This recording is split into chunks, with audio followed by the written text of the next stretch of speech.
Greeting, listeners, and welcome to the season finale of Capers and Cataclysms. Capers and Cataclysms is going to take on a short break. Arcel has been going through some things, so we want to give him a chance to catch up and get healthier and get in a better mindset to continue. But we should be having another feed with a similar format for Gestalheim coming out soon, run by Crest in sort of a Monster Hunter style theme, if you want to check that out. Our promo for this week is System Hoppers from the Queer Actual Play Guild that we're a part of. They're a podcast that are very similar to how we started out, where they try out different systems to try out different stories. Kind of a variety show. We think you'll enjoy them. Check them out.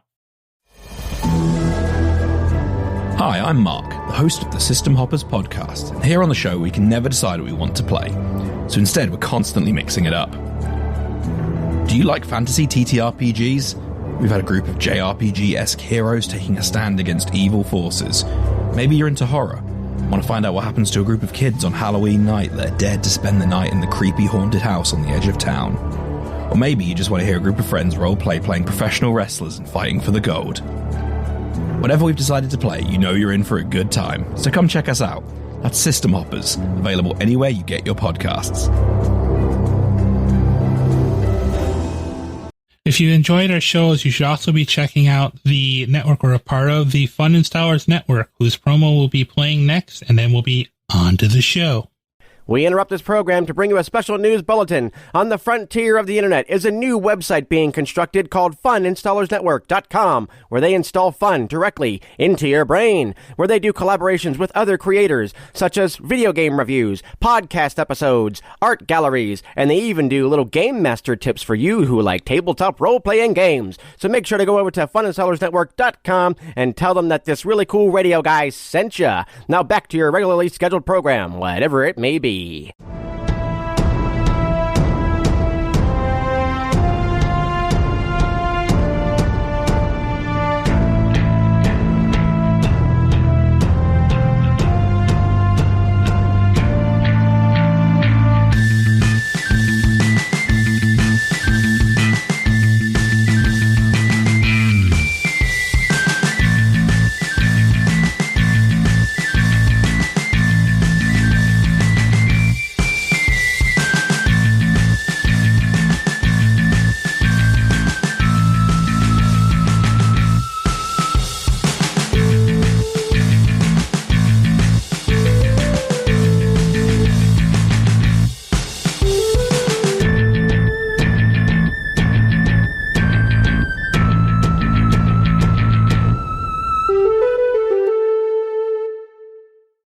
Hi, listeners. There was a bit of a pause in recording because life happened, so we had to break this in two halves, and we're going to try and continue from where we left off.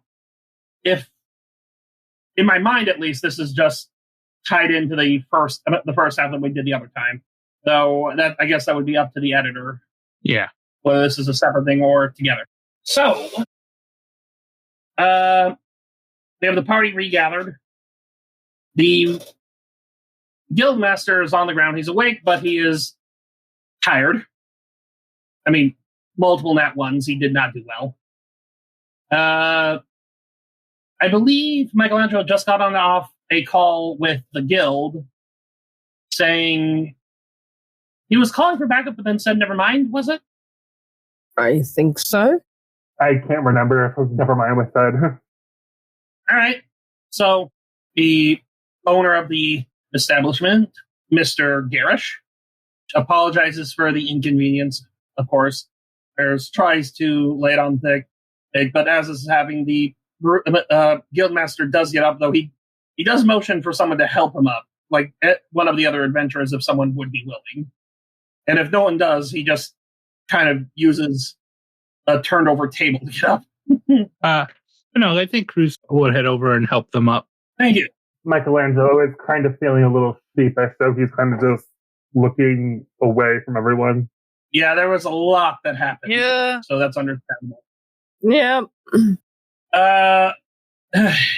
Yes. You did. We understand, and your apologies. However, there are punishments for everything, Mr. Garish. The man in the gaudy outfit sighs a bit. Oh, fine. What kind of punishments did you have in mind? Well, for starters, a fine. How much? I'll leave that to the city around to decide. That's their jurisdiction, after all. Wouldn't be my place. However, it is my place to say we will be confiscating that genre stone. The older gentleman looks a little taken aback, but frowning a bit, and then also sighs. That's fair. And the rest of my collection? The rest of your collection was gotten legally, or at least we'll find out for sure. We're going to have to send someone over to do an audit. Is that the right word? Audit? He just looks to the adventurers. Sounds right. Audit, right? Yeah. Yeah, that sounds about right. Yeah. We're going to have an audit and investigation done. Make sure the rest of your collection wasn't gotten illicitly. Whew, okay. You're also going to have to pay, of course, to take care of fixing your casino, and probably, if anyone was hurt, including the people at the front door. Don't know what that was about. A bunch of people just passing out, but you're on the. We're going to add that to your tab. Right.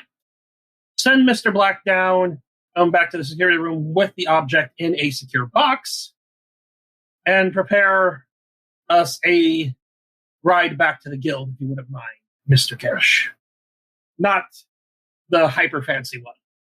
I don't think that Miss Blackquill would be very excited to see us coming like that. Oh. I don't think she's going to be excited either way. I'll get it coming. Exactly. We might as well arrive in style.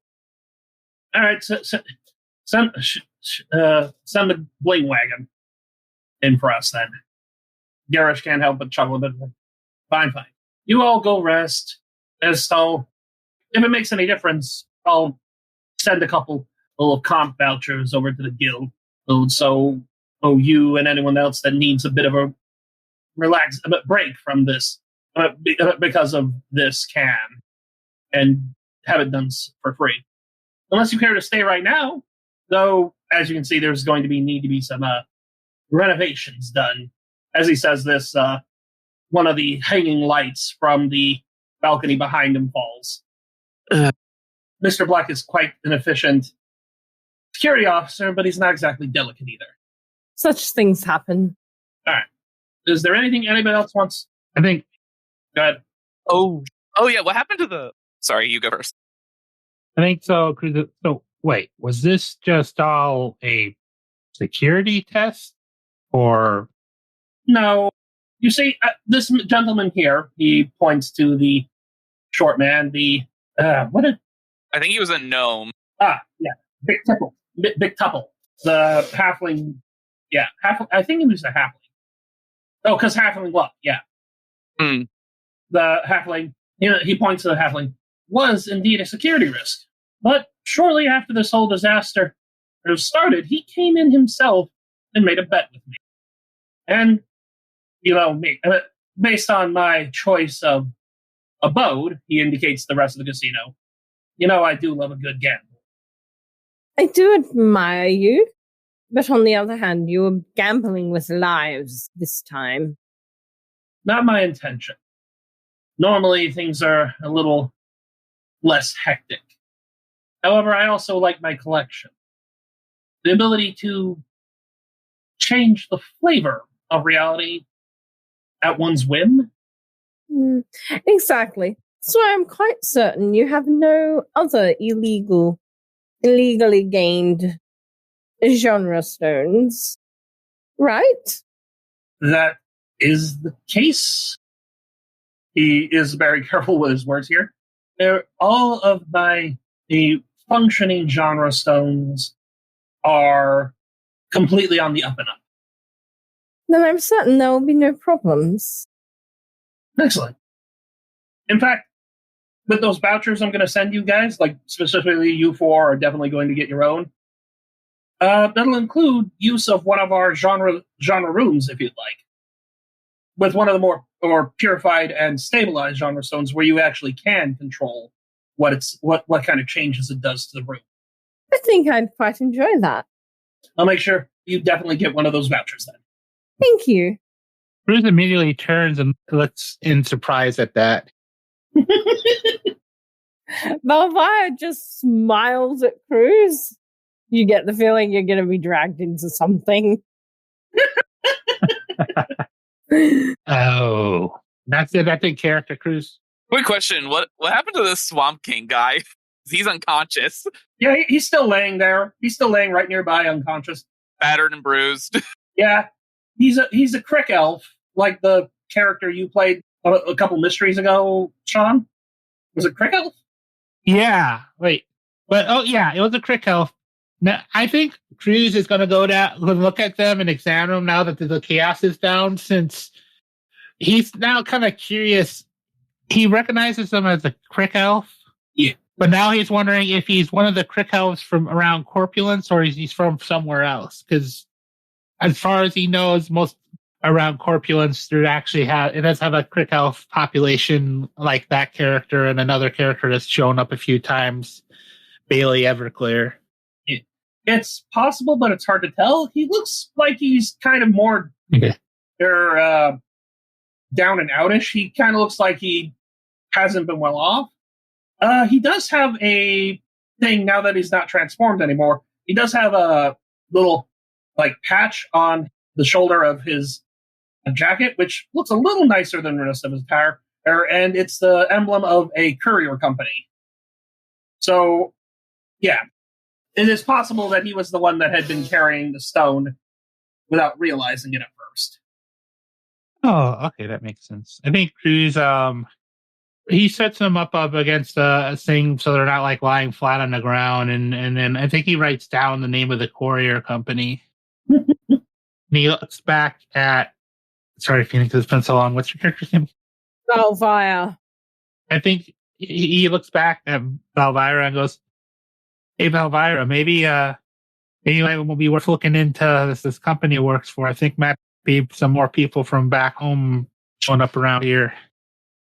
Right, we'll do that after I take my much-needed break in one of these genres rooms. After... And she's just smiling, at, Sean, what's your character's name again? Cruz.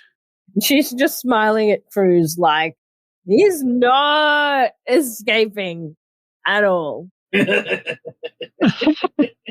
is coming with her if she has to drag him. As she's doing it, she gets patted on the back a little roughly by the guildmaster, who's coming to more.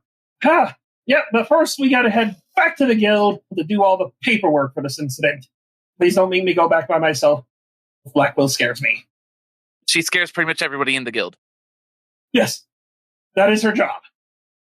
Someone needs to be serious after all.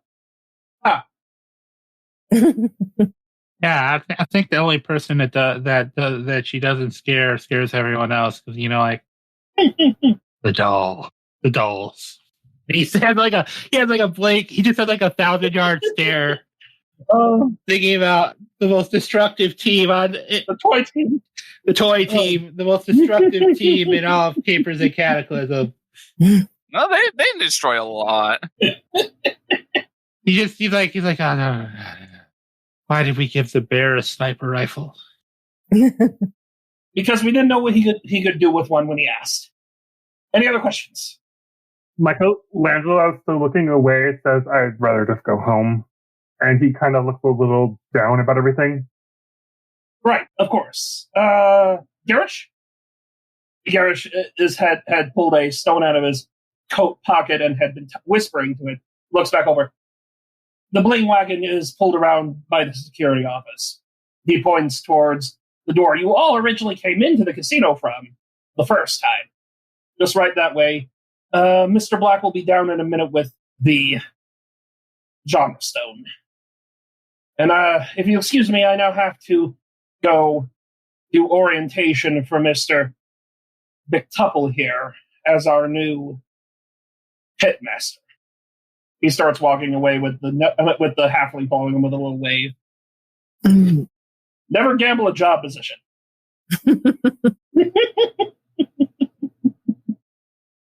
All right. So, anything else you all want to do before you head back? No. Nope. No. All right.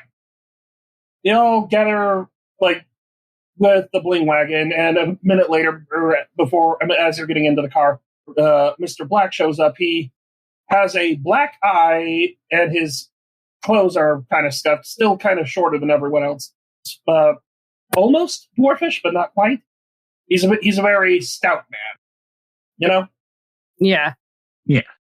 I actually thought a perfect way to describe him, and I'm going to say it before he becomes no longer involved. Imagine Danny DeVito with the face makeup he had from when he was the Penguin in one of the Batman movies.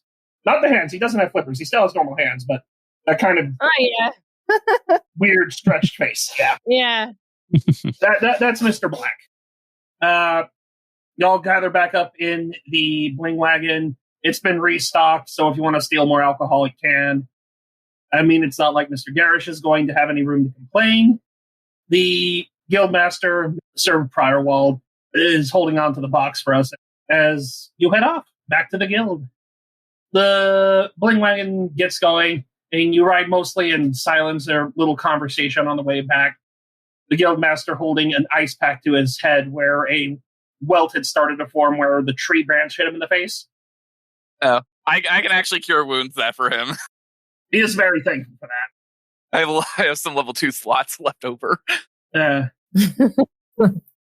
He thanks you for that. And as they're heading back, he also takes a shot of liquid courage from the minibar because he knows what he's going to have to deal with when they get back. Upon landing at the guild, he's like, okay, we can do this. Don't worry. Blackquill loves me. At least you're not showing up injured. She doesn't say anything, but trust me, she loves me. And at least you're not showing up injured. That's true. All right, here we go. He opens the door and goes to step out, and his foot catches on the edge. He falls face forward, face plants on the ground in front of the guild, and the box goes spinning forward, and crashing out of his hands. The stone pops out of the box, slides down on the ground, and bumps someone in the foot. A very tall tiefling lady that you all recognize. Just face palm. Just the whole audience. Larissa is frowning at them, feels the thing bump her foot, and slowly reaches down to grab it. No, not again. Yeah, I feel like it's like a smash cut of everyone that's trying to die. Just like going forward. No! Someone with a box too, like.